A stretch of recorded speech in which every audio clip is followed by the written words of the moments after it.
This is SpaceTime Series 28, Episode 43, for broadcast on the 9th of April 2025.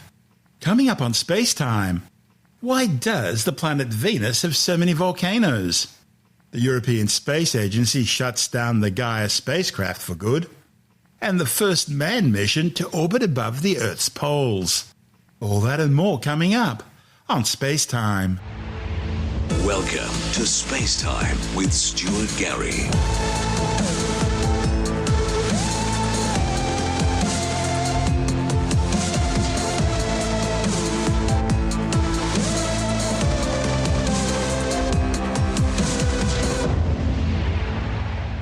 A new study suggests that convections in its planetary crust could explain why Venus has so many volcanoes.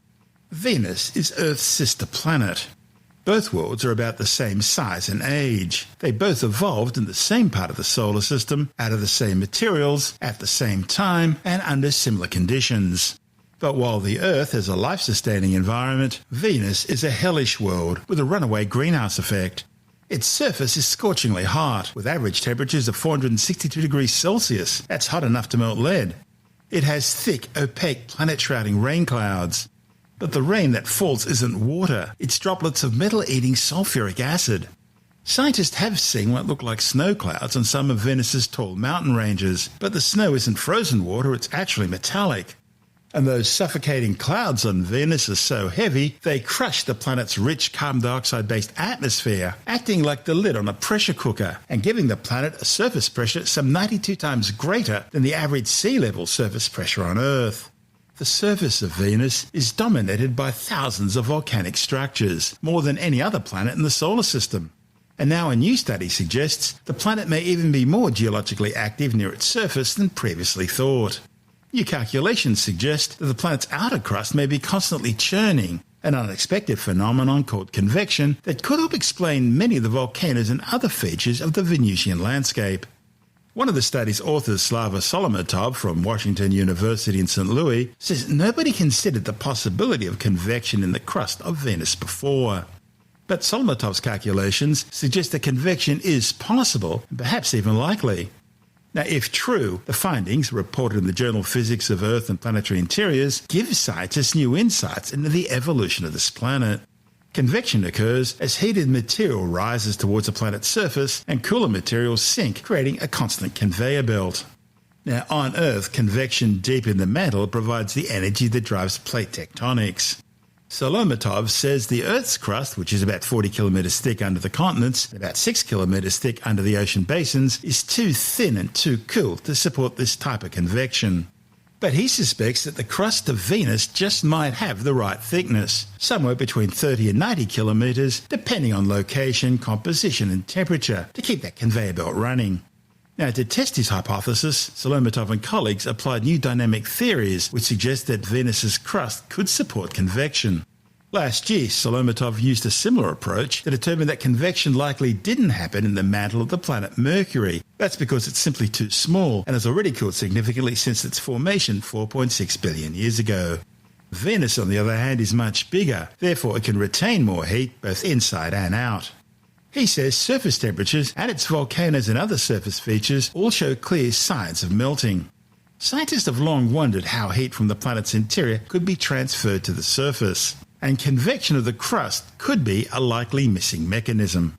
Convection near the surface could also influence the type and placement of volcanoes on the Venusian surface.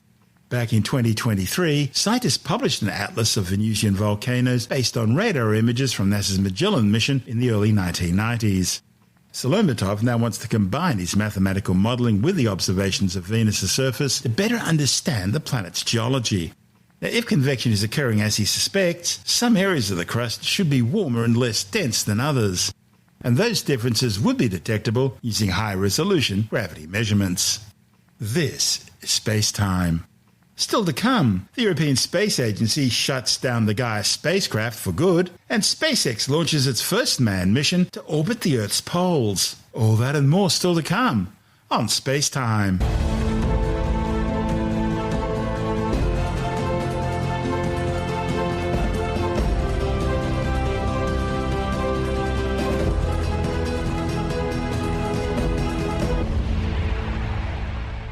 The European Space Agency has finally powered down its Gaia spacecraft. Gaia has spent more than a decade gathering data on the stars of the Milky Way galaxy. But on March the 27th, Gaia's mission control team at the ESA's European Space Operations Centre in Darmstadt, Germany, switched off the spacecraft subsystems and sent the probe into a retirement orbit around the Sun. Launched back in 2013, Gaia has transformed science's understanding of the cosmos. It's precisely mapped the positions, distances, motions and properties of nearly 2 billion stars and other celestial objects.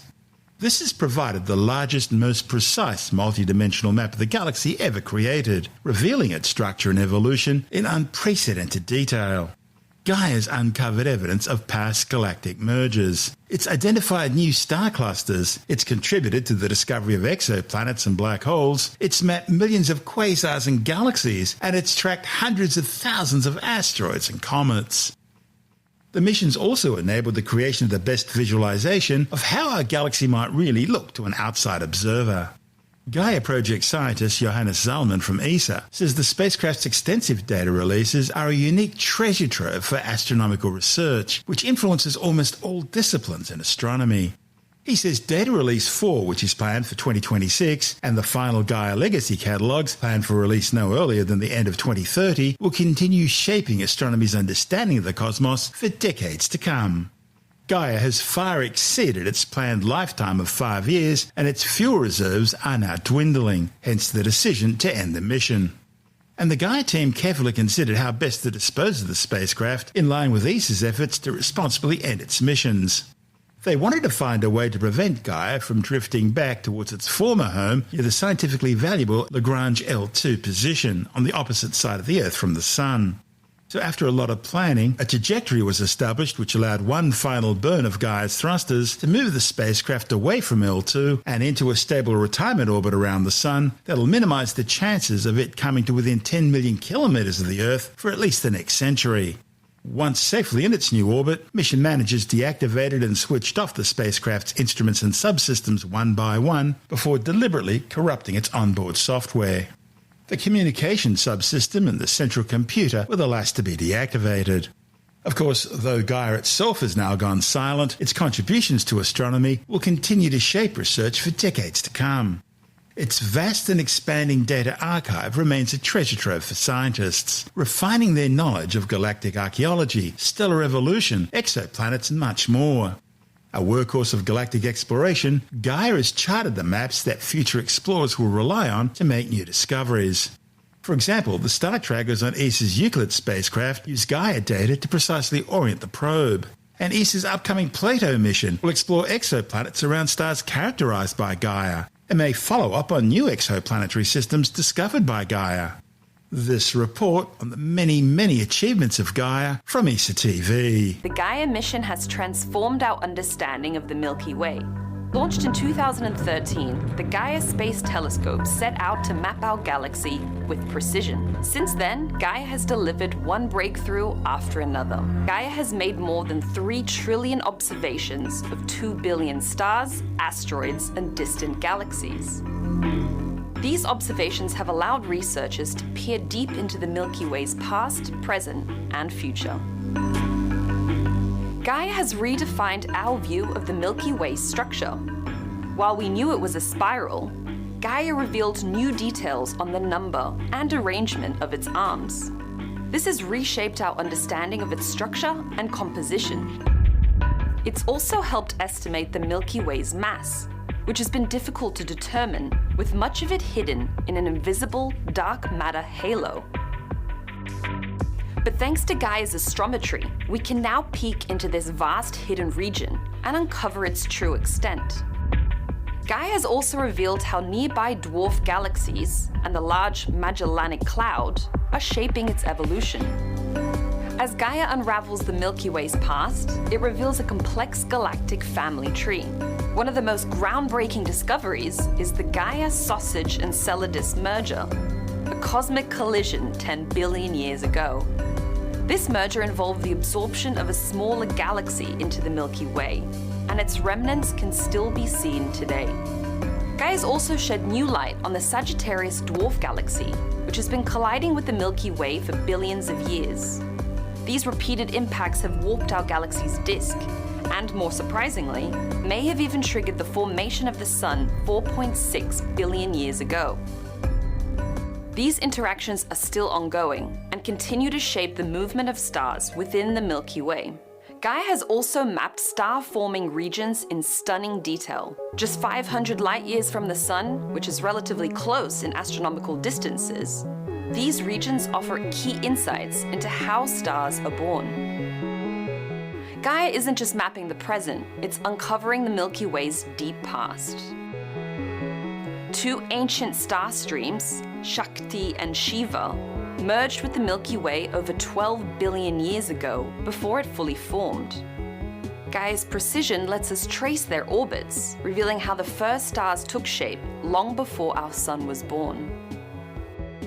The history of the Milky Way is one of constant growth through collision. Over billions of years, smaller galaxies have merged with our own, leaving behind traces of these cosmic encounters. One key discovery is the Virgo radial merger, which happened just 2.7 billion years ago, much later than once thought. This highlights just how dynamic our galaxy's evolution truly is.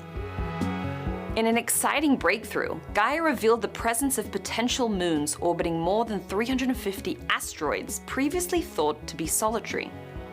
By detecting tiny wobbles in their orbits, Gaia uncovered a hidden population of binary asteroids, nearly doubling their known population. One of Gaia's most unexpected findings was discovering stellar mass black holes closer to Earth than seen before. This new population of black holes also exist in wider orbits with companion stars, challenging our understanding of how these massive objects form.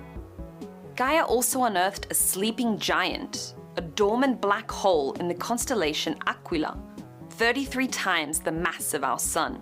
This sparked new questions about the formation and behavior of such massive black holes. As Gaia moves towards its passivation, it has stopped observing the stars, but its discoveries will shape astronomy for generations. 2 massive data releases are still to come, refining our knowledge of the Milky Way and unlocking new cosmic mysteries. Gaia's legacy is one of profound discovery, and its data will inspire scientists to continue exploring our place in the universe. This is SpaceTime. Still to come, SpaceX launches the first manned mission to orbit above the Earth's poles, and later in the science report, warnings that agriculture is likely to push antibiotic use on livestock by a further 29% over the next 15 years. All that and more still to come on SpaceTime.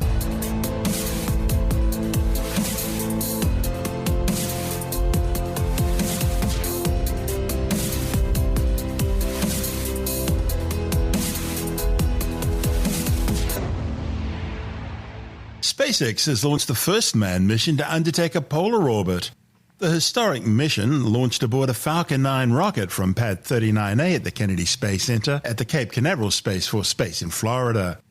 The plan to undertake a polar orbit and consequently a 90-degree inclination was a first. Stage 1 LOX load is complete. All right, we've got a good LOX load on first Dragon stage. is in terminal count and is on internal power. And we've got the confirmation Dragon has gone internal power, coming down from the crew back to the Dragon team here in the Mission Control Center.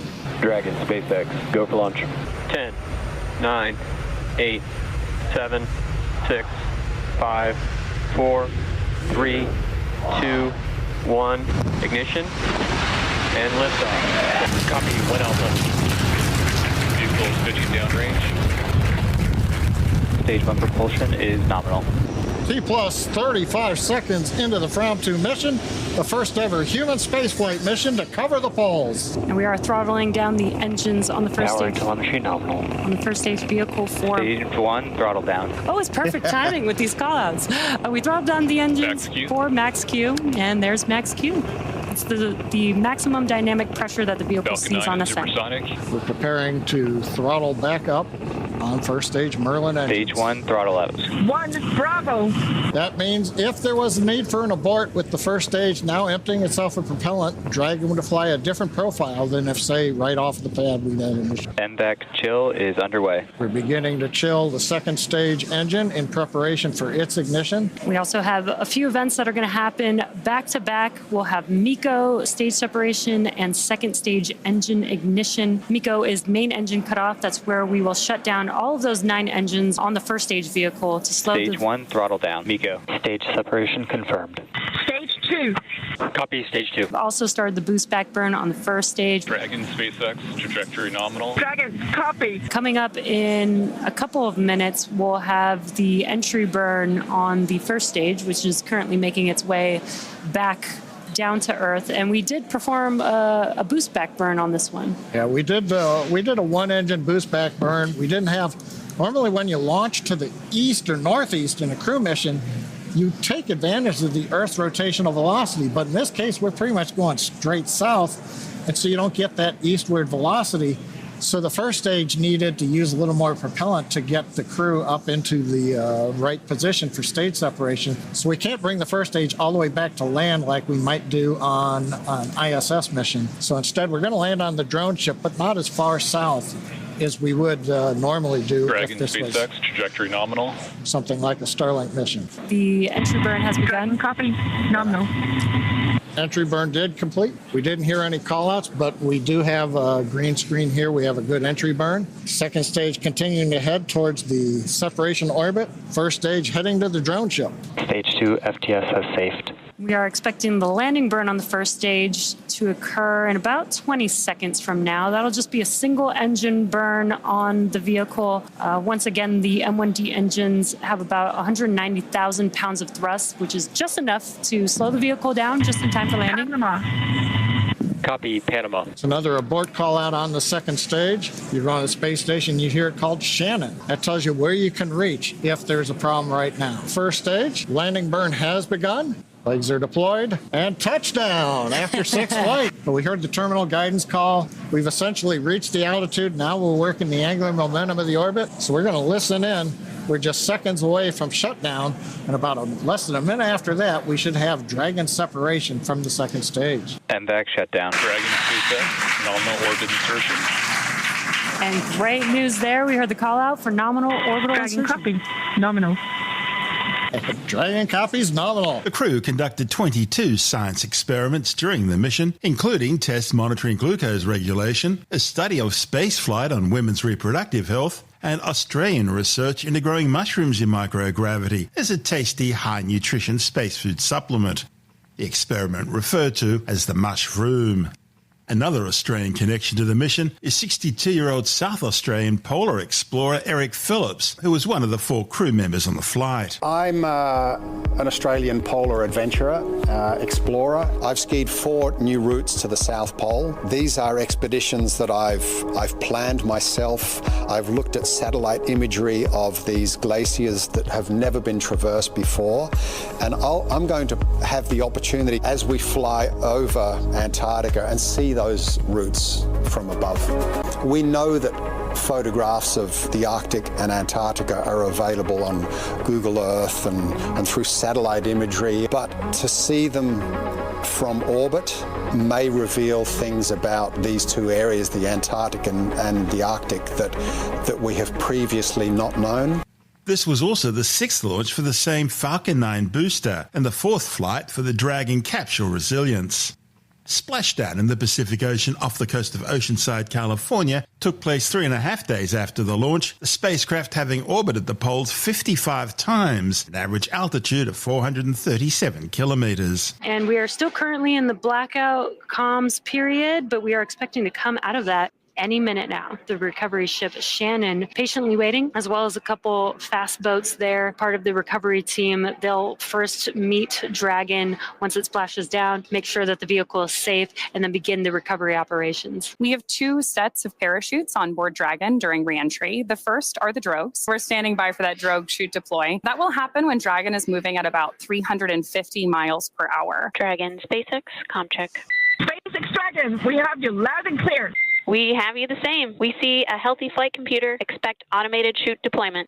Dragon, copy. A GPS has converged. Expect nominal altitude for drogue chute deploy. Dragon, copy. We have confirmation that we have come out of the blackout period and established comms back with the From-2 crew as they're making their way back down to Earth. So again, those drogue chutes are special in that they are smaller and lighter than our main. Brace for drogues. Good copy. Brace for drogue. The seats are rotating in preparation for splashdown, and the crew is bracing for the drogue parachutes. They're going to feel maybe a little bit of a jolt as the vehicle is going to slow down very quickly. Just ahead of the call out for drogue chute deployment, Dragon will autonomously safe the propulsion system on board and then deploy those drogue parachutes. Visual on 2 healthy drogues.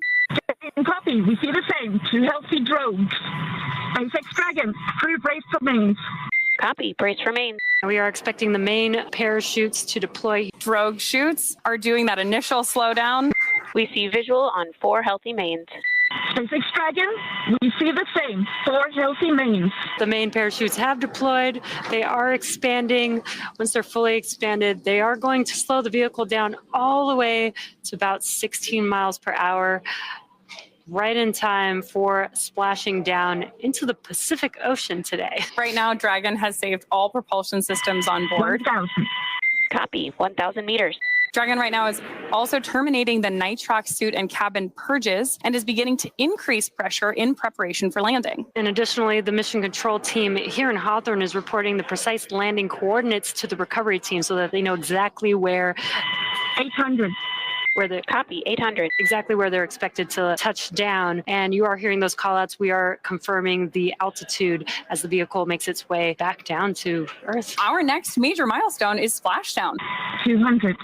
Copy 200 meters and braced for splashdown. Inside of that Dragon capsule are the 4 From-2 crew members. Welcome home, From-2. We have confirmation of splashdown of the Dragon spacecraft. Dragon has returned home with the From-2 crew. The Fram-2 mission is named in honour of the Norwegian polar research vessel Fram. It undertook 3 expeditions to the Arctic Ocean ice floes between 1893 and 1896, to the Arctic archipelago west of Greenland between 1898 and 1902, and to the Antarctic between 1910 and 1912. This is SpaceTime.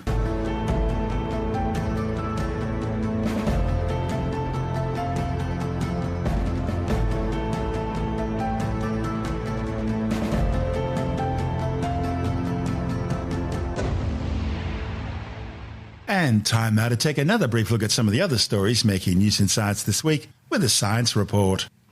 A new study warns that agriculture could push antibiotic use in livestock by a further 29% over the next 15 years. The findings, reported in the journal Nature Communications, come despite widespread knowledge that the overuse of antibiotics poses a significant health danger for the spread of more resistant bacterial strains, the so-called superbugs. The authors say increases in demand for animal products as human populations grow means global livestock numbers are likely to increase in the coming decades, and that could lead to more antibiotics in total being used on livestock.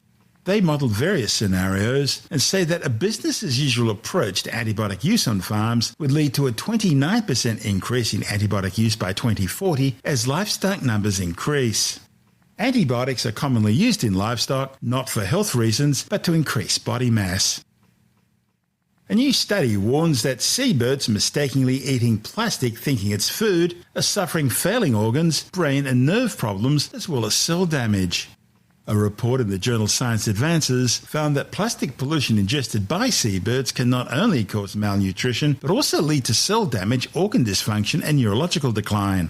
The authors reached their conclusions after studying young sable shearwaters that appeared to be outwardly healthy. But they found even small amounts of plastic ingested by the seabirds showed clear signs of cell damage, organ dysfunction, and even signs of neurodegeneration. A new study warns that teen girls who spend longer on their phones are more likely to have both less sleep and lower sleep quality. The findings, reported in the journal PLOS Global Public Health, suggest the link increases the risk of symptoms of depression. The study tracked the screen time, sleep and mental health of 4,810 Swedish teenagers aged between 12 and 16 over a 12-month period. They found that increased screen time led to worse sleep within 3 months. Now for boys, the authors found increased screen time was directly linked to high depressive symptoms over the year, whereas for girls, they say about half the link between screen time and depression could be explained by poorer sleep duration and poorer sleep quality. Japanese video game giant Nintendo has released details about its new Switch 2 console, announcing an update for the hugely successful 2017 original that's already sold over 150 million units. What's new is a C button that activates game chat, allowing users to speak with one another during playing. Its controllers, which attach with magnets, can also be used like a desktop computer mouse. And its game share function enables players to share games with friends and temporarily play together. With the details, we're joined by technology editor Alex Zaharov-Reutt from TechAdvice.life. G'day, Stuart. Yes, well, the new Nintendo Switch 2 has been long awaited, and it has come out with nicely upgraded specs, the sort of specs you'd expect to see in a second-generation device. So the original one was 6.2 inches, an LCD screen with basically 720p resolution. There was a second generation, the Switch OLED, about 4 or 5 years ago, and that had a larger 7-inch display, but the Switch 2 bumps this up to a 7.9-inch display, 1080p, and it's using a 120 hertz refresh rate. Now, it's LCD, not OLED, and that's probably to lower the costs, but we have a faster ARM processor, better graphics, as you would imagine, and this is the ultimate portable gaming device. Sony gave up on its PlayStation Portable and its PS Vita some years back. I still have a PS Vita, but, and it was a cool device, still looks very cool to this day, but it didn't have the longevity that Nintendo has had in the handheld gaming space, right back to those original Donkey Kong Game & Watch devices, which I still have at home and sell for crazy prices on eBay. And then, of course, the Game Boy in black and white. I remember that fondly with the Tetris game. It was a huge hit. We had all sorts of variations with color screens, the Nintendo 3DS, and the 3D craze was quite popular on Nintendo. It was more about depth rather than things popping out of the screen. And then the Switch 1 and the Switch 2, which have really taken the gaming world by storm and should sell in the hundreds of millions once again. And what about price? How do they compare? In the US, it's $449 for the Nintendo Switch and $500 including the new Mario Kart game. In Australian dollars, it's about $700 for the unit itself and $780 Australian with the game. So, a bit more expensive, but this is a premium device. It'll give you much more satisfying gaming experience than using an iPad, even an iPad mini or an Android tablet of a similar size, because this is really designed for gaming with the Joy-Cons that are easy to use. You can use it in desktop mode with a dock plugged into the TV. You can use it on the go. You can do those things with an iPad as well, but Nintendo just has especially a whole stack of really valuable IP, all the Mario games, Mario Kart, which is the big popular driving game that everyone loves to play. And I think if the kids of 1985 looking, whenever it was, looking at that Game Boy Color thought what it might be in the future, they probably didn't think it would be anywhere near as good as it is. And it's going to go on sale June 5th, and it'll be a global hit, and there'll be a lot of pester power from kids wanting their parents to buy them one as soon as they can. That's Alex Zaharov-Reutt from TechAdvice.life.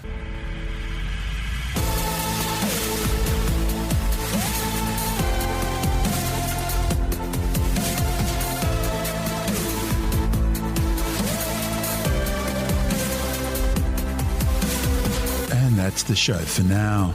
SpaceTime is available every Monday, Wednesday and Friday through Apple Podcasts, iTunes, Stitcher, Google Podcast, Pocket Casts, Spotify, Acast, Amazon Music, Bytes.com, SoundCloud, YouTube, your favourite podcast download provider, and from SpaceTimeWithStuartGary.com. SpaceTime's also broadcast through the National Science Foundation on Science Zone Radio and on both iHeartRadio and TuneIn Radio. And you can help to support our show by visiting the SpaceTime store for a range of promotional merchandising goodies, or by becoming a SpaceTime patron, which gives you access to triple-episode commercial-free versions of the show, as well as lots of bonus audio content which doesn't go to air, access to our exclusive Facebook group, and other rewards. Just go to SpaceTimeWithStuartGary.com for full details. You've been listening to SpaceTime with Stuart Gary. This has been another quality podcast production from Bytes.com.